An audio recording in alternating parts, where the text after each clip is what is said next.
Hello, friends, fans, and dairy products of all ages. This is Cheese of Ages, here with another episode of The Main Reason, a series dedicated to talking about champions in various MOBAs. It's going to initially be mostly League of Legends, that you should play primarily, frequently, in a given role. Last episode we talked about Talon, who can go top or jungle, but is best played in mid. In fact, Talon jungle is very freaking hard if you're not familiar with the jungle. And top is slightly weaker than mid because he can't roam as much from there. But generally he is a reasonably solid top laner before the Juggernauts patch. He's a reasonably solid mid laner though. He's not really considered mainstream. He is played very infrequently because in ranked, they can see your pick and they can counter pick. And Talon is countered hard by reasonably in meta champions like Alistar and stuff. He's still pretty good. He still hasn't really fallen from tier 1. And on tier lists where there's God tier, then tier 1, and then below, he's not moved from tier 1 in like ages on most tier lists. There'd be a tier 2 on tier lists where tier 1 is considered the best. But anyway, Caitlyn is the subject of today's episode. Given that most of these are initially going to be champions that I main, because I'm most familiar with those, Caitlyn is another champion that isn't in the meta, and the reason why she's not in the meta is because she falls off mid-game, and she comes back into her own late game, but she relies very heavily on shutting down the opposing marksman. And if she can't shut down the opposing marksman, she's outscaled by them. Pretty much every single marksman in the game scales better than Caitlyn because of that attack speed nerf they gave her and the fact that she doesn't have an attack speed steroid. She's reasonably hard to gank in certain situations, but that's a common misconception. She's reasonably safe because her range enables her to position more safely in team fights. But however, all of her shit, including her basic attacks, due to her auto attack speed being one of the lowest in the game for a marksman, she has everything on a wind up, every single thing. So she's very vulnerable to all ends. So she's countered by bot lane champions that have high all-ins like Corki or Graves. Though she can somewhat zone them out, Corki she can't really outrange past level 6 because his ult is on such a low cooldown and has range. Same applies to Kog'Maw, who has an ability that can get even more range than her in the late game, and a ult that can siege her from a distance and take advantage of her wind-ups. So she's countered by champions that she can't lane bully out. This actually includes Jinx, who is virtually identical. Whose kit is virtually identical to hers in almost every single way. So all of these negatives. Why am I doing a segment about why you should main Caitlyn? Well, one of the reasons why you should main Caitlyn is a good point that I mentioned in the Talon video as well. Talon's mechanics are just assassin mechanics, and Talon doesn't have freebie escapes like other assassins, so you learn how to engage properly as an assassin. Caitlyn relies on being a lane bully, so you have to farm somewhat aggressively. You have to somewhat hard push the lane. This forces you to learn how to position and properly manage your situational awareness. So, you'll position your trinket wards better. You'll need to. You'll improve your dueling capability because you need to harass the champion across from you very reliably and consistently while farming and harassing and pushing the lane hard. In order to be any good at all as a Caitlyn, because she scales so poorly, you have to have reasonably solid mechanics. It is a common misconception that Caitlyn is the easiest, most noob-friendly ADC in the game. It's not a full incorrect statement. As I said, she's like a good entry-level marksman, in which if you want to learn marksman, Caitlyn is okay. You can, a low skill floor, you can pick her up, and just learning marksman mechanics will enable you to be good as Caitlyn. But how she works and how she scales forces you to learn them hard, or you won't do very well. If you're doing very well as Caitlyn, it's usually because you're either playing against a champion Caitlyn hard counters, or the other champion isn't as good as you at the game. It's not because she's just easy to be good with. I mean, she's easy to do okay with, but she's outscaled by everybody if she doesn't shut them down hard. Her total reliance on being a lane bully puts her in a position to be ganked frequently, because she has to push the lane to deny the enemy farm correctly. And that means you're out of position, you're super gankable. Only the fact that you have the net gun as mobility escapes helps you be less gankable. If you're in the middle of the lane where you're not pushing the lane super hard, you're nearly impossible to gank, but you're also going to fall off and not be as useful as the other marksman across from you, just because you don't scale as well as any other marksman in the entire game. Everyone will outscale you if you do not learn to shut down the enemy ADC. So that makes it a really good champion to learn the marksman role, because you have such a reliance on the core marksman mechanics, you'll learn them. And she is reasonably safe-ish. Again, you're nearly impossible to gank if you have a solid understanding of her capabilities and don't push the lane too hard, because she has a net gun that can escape. It can cause her to just back away from the enemy really quickly and reposition, and she can control the lane with her traps. She's reasonably solid, and she can line up sniper shots to pick off flying targets. She's reasonably safe. But to play her at like super competitive level and not fall off hard into the late game, you have to put yourself at risk. So anyway, let's go over an overview of some of her abilities. And I'll also compare Jinx, who was the actual easiest marksman to play in the game, aside from the fact that she doesn't have an escape. Jinx, their kits are nearly identical in function, actually. It's just some are better on one end or the other. Caitlyn's Q has a wind-up, of course. You point, you shoot, they have time to get out of the way. And it goes through minions, hits every unit in the path, dealing reduced damage down to a cap to every successive enemy. So it does the most damage to the first one you hit. So it's okay-ish to just hit a champion with it. But it's very costly. So usually it's just plain not mana effective to just hit the enemy champion with it. This move also gives her tremendous siege potential, because she can hit an entire minion wave out of it, and then she can use it to clear minion waves really quickly. It's what makes her a lane bully. She can harass and clear the minion wave and push really hard. However, in the later stages of the game, once you've got some attack speed items or a lot of AD items, it actually starts falling off in usefulness, and to the point in which you never want to use it if you're within range of an auto attack, because how slow it goes and the amount of damage it goes, it's poor scaling as far as AD goes compared to your auto attacks and the attack speed you've got. Usually you'll just do more damage by auto attacking them for the time you would take winding up for the shot, because it's so slow compared to your auto attacks past mid game.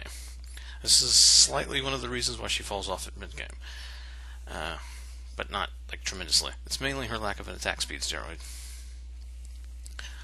Okay, it's respectable. Jinx has a similar ability where she lines a zap gun and fires an electrical shot. However, it does slightly more damage, has a slightly longer windup, and a slightly narrower hitbox, and it stops at the first thing it hits. So, Caitlyn's is slightly better. Only slightly. And next we go on to her W, which is her traps.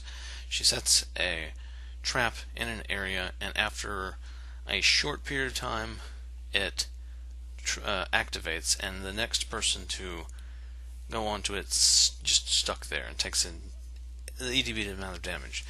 It only hurts if you build AP, which is not really super good, but it's a decent thing for controlling bushes. Like if your enemy's a blitzcrank, and you can just like pop a bush check with it because it grants vision as it's deploying, so you can check a bush from a distance, no reason to face check. And you can like set the trap in the bush so when the blitzcrank inevitably goes into the freaking bush to try and like hook you from the safety of the bush where you can't like read the wind up, he'll likely hit a trap and you'll be able to do that. And also creates choke points in which when they get trapped you can immediately get a free Q off on them, or one of your allies can chain CC to them. This ability works really good with supports or teammates that have long CCs because they can just trap a person there and you can put a trap under them, and by the time they're un-CC'd, the trap is armed and traps them there. Recent buffs that lowers the mana cost and cooldown of this ability make that even more effective in chain CC combinations.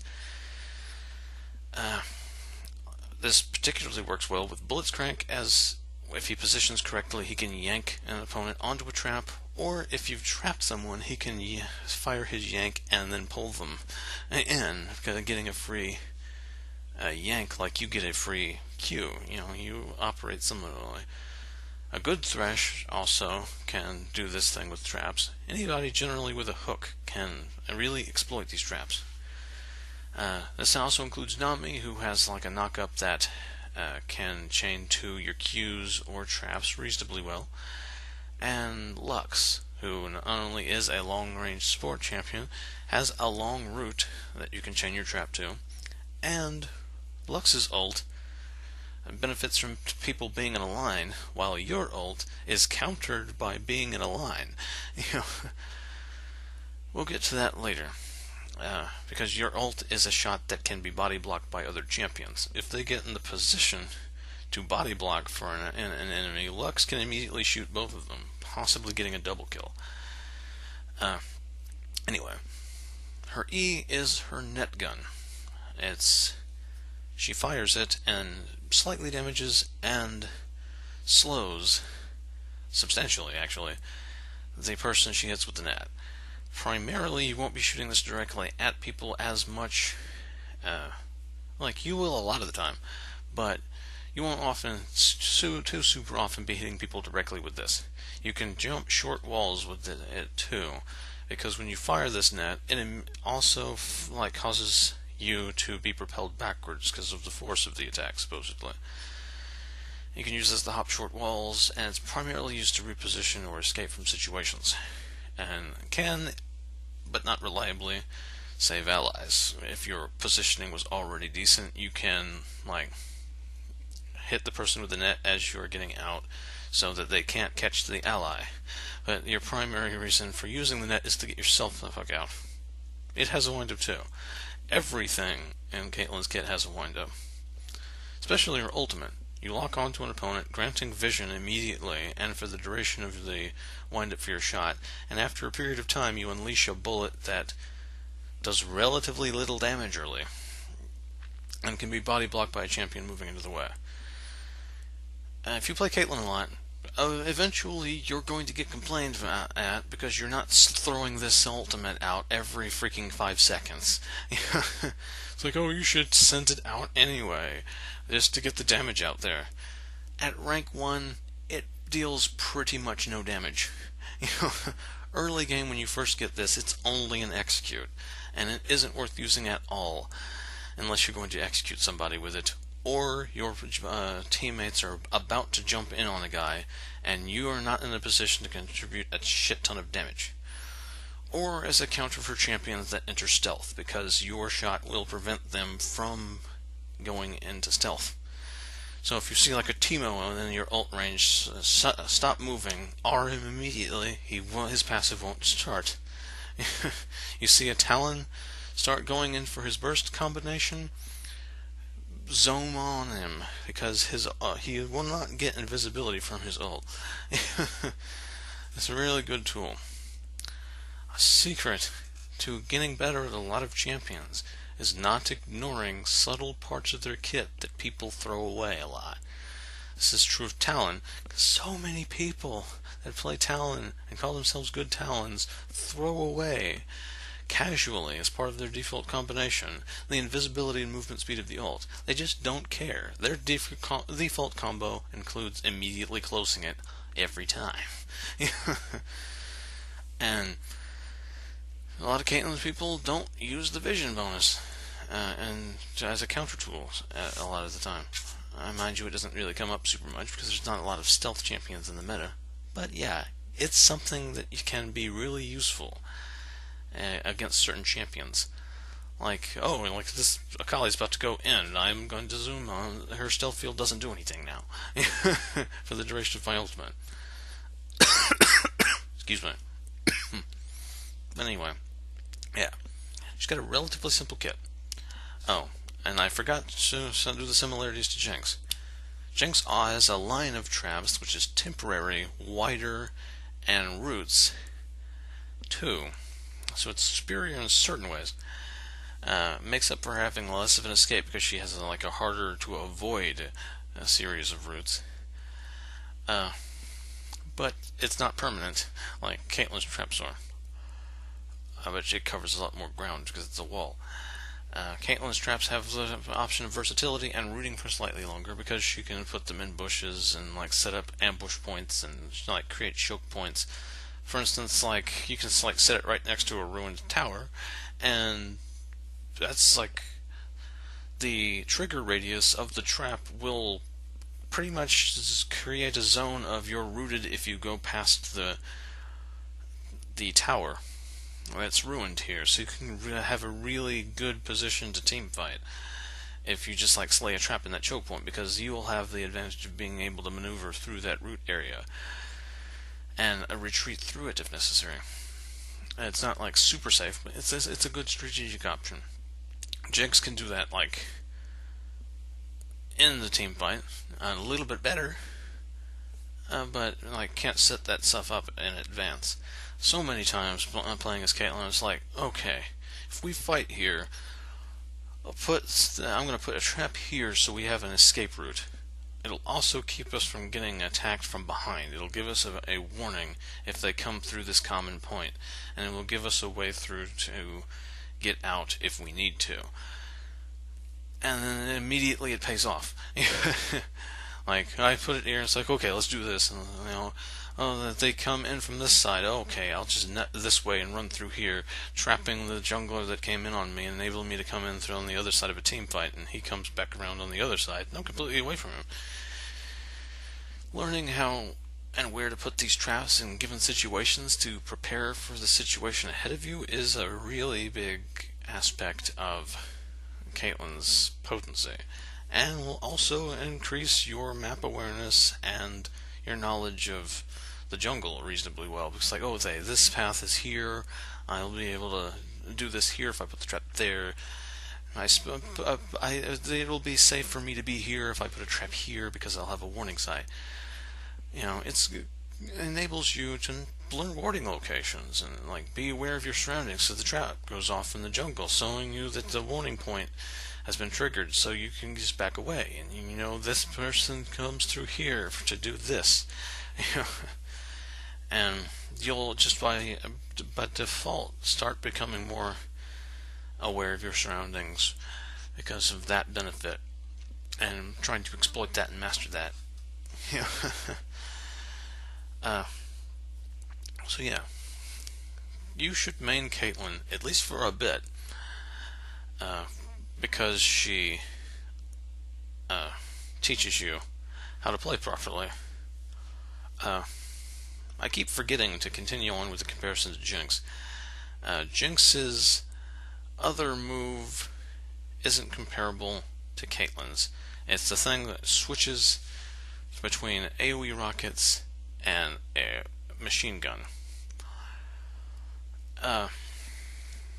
Yeah, it's comparable in damage output to Caitlyn's passive, but gives her, and also makes up for the lack of Q penetrating multiple targets. So it's essentially just an equalizer between the two. She doesn't have the E-net slow thing. Their ults are comparative because they both are a long-range tool for sniping at very far range. And both are very ineffectual at point-blank range. Caitlyn, because it takes so long to wind up, you'll probably be killed if you try to use it on somebody that's too close to you. And Jinx is because it does not really much damage at all if it's point-blank. Because of recent nerfs. And also, Jinx's does an AoE bit of damage, so it's superior. It can still be body blocked, but it's not a point click, so it doesn't lock on. It's a skill shot. So yeah, they're comparatively really simple. They have a long wind up, long range shot. They have trap. They have some slight form of mobility. They have a long range sniping ultimate. However, Jinx scales a lot better on almost every aspect. So, yeah. If you want more strategic map control, slightly more harass potential-ish, slightly easier harass at least, because your long-range pokey thing goes straight through minions, you can pick Caitlyn. But honestly, Jinx is a bit better currently. Doesn't have the problem of scaling poorly in mid-game. She's also hyper-K. So yeah, either Caitlyn or Jinx. It should be mained or marksman, at least for a bit. Jinx will be good for a long time, but is 6300 IP. Caitlyn is 4800 IP, and you can go the whole way with her if you want, but as of right now, she's kind of not in the meta, and not super great. You can win a lot of games with her if you play her right and you master her. She's not bad, she's just not super good. And I do enjoy playing her. I main her, after all. But yeah, that's the reason why you should main Caitlyn. Or Jinx. But yeah. Anywho, the next episode of the main reason, I can't guarantee when it'll come out. It might be soon, might be a bit later than that. But the next episode we're going to move to a slightly more versatile champion in Nautilus, who I will talk about in both the support, jungle, and top roles. Also, quick addendum, Caitlyn's mainly a bot lane champion, though she can mid and top, it's not really super good. She does heavily counter melee champions that can be in top lane, but she's very vulnerable to champions that all in, which are frequent in top lane. And in mid, she's somewhat safer, depending on what you get paired up against. If you get up against an assassin, you're going to have a bit of a hard time because you're weak against all ends. It's generally a very risky pick and blind pick, and not really something you would pick immediately and draft pick, because they'll just counter pick you. She can be played in other lanes reasonably good, because she has a very versatile kit. Her Q fires through things for good harass. She has zone control with her traps, and she has a thing that can get her out of a situation if you're aware of your surroundings. And she has a seal the deal ultimate that works, that is harder to counter if there's only one person in the lane. Plus, somewhat in top lane, she can counter the tanks that are frequently played up there because her passive ignores 50% of bonus armor. You'd build her differently naturally, but she can go in other places. She's just generally best in bot lane because that's where she's designed to be. But yeah. Next episode of the main reason will be Nautilus.